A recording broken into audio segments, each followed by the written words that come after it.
नमस्कार। द देसी अड्डा पर आपका स्वागत है। मैं हूं राकेश तिवारी।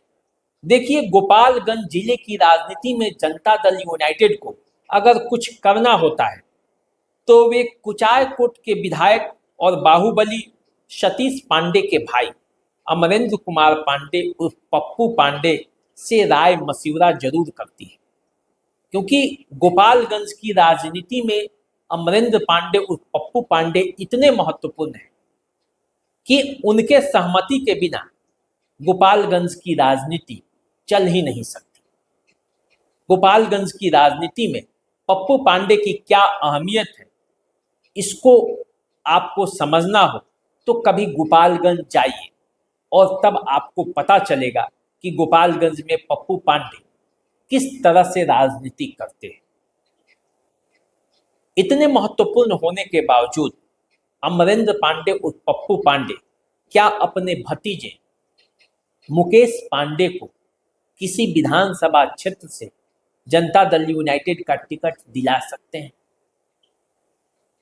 आज ये सवाल इसलिए उठ रहा है क्योंकि सतीश पांडे के पुत्र और अमरेंद्र पांडे उर्फ पप्पू पांडे के भतीजे मुकेश पांडे की ये दिली ख्वाहिश रही है कि वे कहीं ना कहीं से विधायक का चुनाव 2025 में लड़े, और इसकी तैयारी वो काफी पहले से कर रहे। एक चर्चा आई भी थी कि जब लोकसभा का चुनाव चल रहा था तब अमरेंद्र कुमार पांडे उर्फ पप्पू पांडे सीवान लोकसभा क्षेत्र से जनता दल यूनाइटेड के टिकट पर चुनाव लड़ना चाहते थे, और ऐसा कहा गया कि अमरेंद्र कुमार पांडे उर्फ पप्पू पांडे सीवान से लोकसभा टिकट पर चुनाव लड़ेंगे और जो कुचायकोट का सीट खाली होगा उस पर मुकेश पांडे चुनाव लड़ेंगे और वे कुचायकोट से विधायक बनेंगे। सीवान का एमपी अमरेंद्र कुमार पांडे उर्फ पप्पू पांडे बनेंगे, लेकिन ऐसा कुछ हुआ नहीं। सीवान लोकसभा क्षेत्र में जो टिकट का बंटवारा हुआ जनता दल यूनाइटेड का, उसमें कुशवाहा वोटों को साधने के लिए ये सीट नीतीश कुमार ने विजय लक्ष्मी कुशवाहा को दे दी, रमेश कुशवाहा की पत्नी। अब अमरेंद्र कुमार पांडे और पप्पू पांडे के पास कोई विकल्प था नहीं। नीतीश कुमार के वे चहेते विधायक हैं, इसलिए उन्होंने पार्टी के हित में सीवान में जनता दल यूनाइटेड के लिए जी जान लगा दिया और प्रयास इतना किया जिससे पार्टी को सफलता भी मिली और विजय लक्ष्मी कुशवाहा चुनाव जीत भी गई। लेकिन अब गोपालगंज जिले में कुचायकोट जो क्षेत्र है वहां से अमरेंद्र कुमार पांडे उर्फ पप्पू पांडे विधायक है, वे एक सीढ़ी आगे बढ़े नहीं, तो फिर उस सीट पर मुकेश पांडे की दावेदारी कैसे रह जाएगी? अब आखिर मुकेश पांडे कहां से लड़ेंगे, ये सवाल बनता है।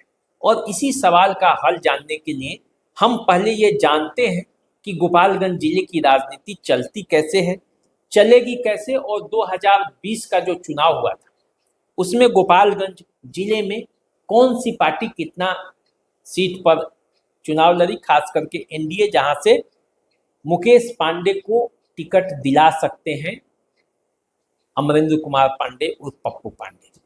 तो देखिए, गोपालगंज जिले में 6 विधानसभा क्षेत्र हैं: गोपालगंज, बरौली, बैकुंठपुर, कुचायकोट, भोरे और हथुआ।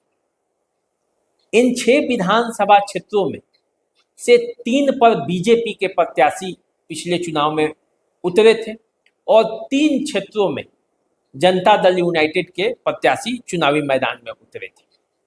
तो अब जब पूरा चुनाव होना है 2025 में, विधानसभा का चुनाव या उससे पहले भी चुनाव का घोषणा हो जाए, नीतीश कुमार जैसे कि कहा जा रहा है कि विधानसभा का चुनाव समय से पूर्व भी हो सकता है, तो यदि समय से पूर्व हो या समय पे हो, तो वैसी परिस्थिति में गोपालगंज की जो 6 सीटें उस पर कहीं ना कहीं से यदि मुकेश पांडे की दावेदारी बनती है क्या, इस बात पर आज चर्चा कर रहे हैं।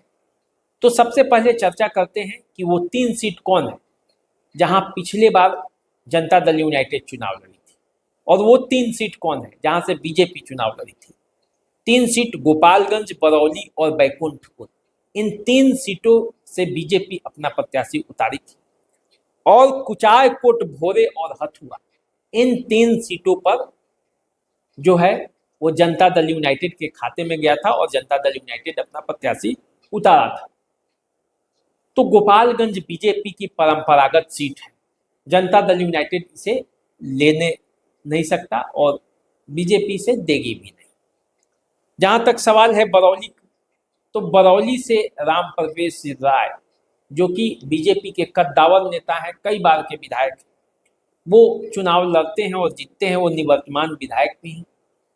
बैकुंठपुर में इस बार बीजेपी और जनता दल यूनाइटेड में इस बात की लड़ाई होगी कि आखिर ये सीट किसके पाले में जाए, क्योंकि पिछला बार यहां से आरजेडी चुनाव जीता था, प्रेम शंकर प्रसाद यादव चुनाव जीत गए थे। यहाँ मिथिलेश तिवारी बीजेपी के प्रत्याशी के तौर पर चुनावी मैदान में उतरे थे और जनता दल यूनाइटेड के जो बड़े नेता हैं मंजीत कुमार सिंह, वे निर्दलीय प्रत्याशी के तौर पर यहाँ से चुनाव लड़ गए थे। दोनों के आपस में टकराने से प्रेम शंकर प्रसाद यादव को मुनाफा हो गया था, वो चुनाव आसानी से जीत गए। इस बार फिर दोनों के बीच इस सीट के लिए रस्साकसी हो सकती है, क्योंकि मिथिलेश तिवारी को बक्सर लोकसभा क्षेत्र में भेजा गया था लोकसभा का चुनाव लड़ने के लिए, लेकिन वे वहां से जीत नहीं पाए। तो फिर विधानसभा चुनाव में भी उनकी दावेदारी बन सकती है और वे पार्टी के वरिष्ठ नेता हैं। बिहार की राजनीति में मिथिलेश तिवारी की, भाजपा की राजनीति में अहमियत है, तो इसलिए मिथिलेश तिवारी फिर से बैकुंठपुर में अपनी दावेदारी पेश कर सकते हैं और उनके पाले में ये सीट जा भी सकता है। अभी देखना है कि बैकुंठपुर में बीजेपी के बीच और जनता दल यूनाइटेड के बीच क्या होता है। यदि जनता दल यूनाइटेड को भी ये सीट जाती है तो भी मंजीत कुमार सिंह वहां से प्रबल दावेदार होंगे, क्योंकि कई बार वे वहां से विधायक रह चुके हैं। उनके पिता भी यहाँ से इस सीट पर कई बार विधायक रह चुके हैं।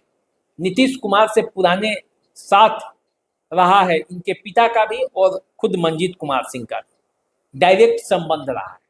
तो ऐसी स्थिति में बैकुंठपुर की सीट पर जनता दल यूनाइटेड की दावेदारी बनती भी है तो भी मुकेश पांडे के लिए टिकट ले पाना अमरेंद्र कुमार पांडे के लिए थोड़ा मुश्किल होगा। कुचायकोट की सीट जो कि जनता दल यूनाइटेड की सीट है, इस पर अमरेंद्र कुमार पांडे और पप्पू पांडे खुद चुनाव लड़ते हैं और जीतते हैं। कोई मुश्किल नहीं होता है जीतने में इस सीट पर।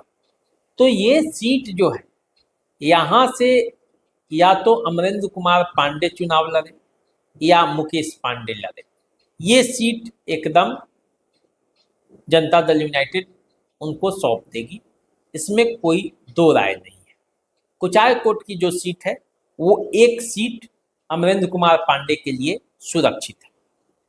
दूसरा जो जनता दल यूनाइटेड के पास सीट है वो है भोरे। भोरे सुरक्षित सीट है, यहाँ से सुनील कुमार हैं जो नीतीश कुमार के काफ़ी करीबी हैं, मंत्री भी हैं। वो चुनाव पिछला चुनाव लड़े थे और हालांकि बड़े कम वोटों के अंतर से जीते थे, लेकिन भोरे सुरक्षित सीट होने के वजह से यहाँ से मुकेश पांडे को यदि पार्टी भी चाहे तो भी चुनाव नहीं लड़ा सकती, क्योंकि ये सुरक्षित सीट है। तो यहाँ से कोई आरक्षित व्यक्ति ही सीट इस सीट से चुनाव लड़ सकता है। तो ऐसी स्थिति में भोरे सीट भी मुकेश पांडे के लिए अनुकूल नहीं है। बचता है हथुआ। तो हथुआ जेडीयू की परंपरागत सीट रही है, यहाँ से जेडीयू लगातार जीतते रहा है। राम सेवक सिंह यहाँ से विधायक रहे हैं, लेकिन पिछले बार राम सेवक सिंह चुनाव हार गए। राजेश कुमार सिंह यहाँ से आरजेडी के प्रत्याशी थे, वो चुनाव जीतकर विधायक बन चुके हैं। लेकिन राम सेवक सिंह कुशवाहा जाति से आते हैं और हथुआ में कुशवाहा राजनीति पर पिछले कई समय वर्षों से इस पर जोर रहा है और राम सेवक सिंह कुशवाहा चुनाव जीतते रहे, मंत्री भी बने थे, नीतीश कुमार से करीबी भी। तो हथुआ का जो विधानसभा का सीट है वो नीतीश कुमार नहीं चाहेंगे कि मुकेश पांडे को मिले वो रामसेवक सिंह के लिए, वो चाहेंगे क्योंकि पिछला चुनाव वो हारे थे, उससे पहले वो लगातार जीतते रहे। लेकिन गोपालगंज की राजनीति में अमरेंद्र पांडे उर्फ पप्पू पांडे को इग्नोर नहीं किया जा सकता। तो यदि अमरेंद्र कुमार पांडे चाहें और नीतीश कुमार की सहमति बन जाती है तो ले देकर एक हथुआ सीट बचता है जहां से मुकेश पांडे चुनाव लड़ सकते हैं और अमरेंद्र कुमार पांडे अपने बल पर इस सीट को निकाल भी सकते हैं। तो देखिए, अमरेंद्र कुमार पांडे के चाहने पर क्या हथुआ की सीट उन्हें मिलती है? अमरेंद्र कुमार पांडे इस सीट को चाहेंगे भी कि नहीं चाहेंगे, क्योंकि उन्हें भी चुनाव लड़ना है कुचायकोट से। तो यदि कुशवाहा का टिकट काट कर यदि कुचायकोट में अमरेंद्र कुमार पांडे लड़ते हैं और मुकेश पांडे हथुआ में लड़ते हैं तो कहीं जिस तरह से काराकाट में उपेंद्र कुशवाहा के टिकट के खिलाफ पवन सिंह लड़े थे तो जनता में जो मैसेज गया कहीं उस तरह का मैसेज न चला जाए, तो ये डर भी है। तो परिस्थितियां ऐसी हैं कि चाहकर भी या न चाहकर भी अमरेंद्र कुमार पांडे और पप्पू पांडे के लिए गोपालगंज में मुकेश पांडे के लिए एक सीट ढूंढना कठिन हो रहा है। अब ये परिस्थितियां बताएंगी कि अमरेंद्र कुमार पांडे और पप्पू पांडे आगे वो सीट ढूंढ पाते हैं या नहीं। पार्टी का निर्णय क्या होता है, मुकेश पांडे को गोपालगंज में कहीं सुरक्षित सीट मिल पा रहा है या नहीं मिल पा रहा है, आगे क्या वो एनडीए से चुनाव ही लड़ेंगे या किसी दूसरे पार्टी से भी वो दाव आजमा सकते हैं, ये आने वाले समय में पता चलेगा। क्योंकि मुकेश पांडे भी गोपालगंज जिला परिषद के अध्यक्ष रह चुके हैं और गोपालगंज की पॉलिटिक्स में वो अब एक सीढ़ी आगे बढ़ना चाहते हैं। तो ऐसी स्थिति में मुकेश पांडे की भी ये तैयारी है कि 25 के चुनाव में कोई ना कोई ये मामला बने जिससे वो विधानसभा का चौखट पार कर विधानसभा के अंदर जा सके। तो देखिए परिस्थितियां क्या बनती हैं और गोपालगंज की राजनीति में, जनता दल यूनाइटेड की राजनीति में पप्पू पांडे सफल हो पाते हैं मुकेश पांडे के लिए टिकट ले दिला पाने में या नहीं हो पाते हैं, ये आने वाले समय में पता चलेगा। तो आप हमारे साथ बने रहिए, द देसी अड्डा को फॉलो कर लीजिए, चैनल को सब्सक्राइब कीजिए, आप इस वीडियो को शेयर कर दीजिए। इंस्टाग्राम और फेसबुक पर हमें यदि आप देखना चाहते हो तो इसे फॉलो कीजिए। नमस्कार।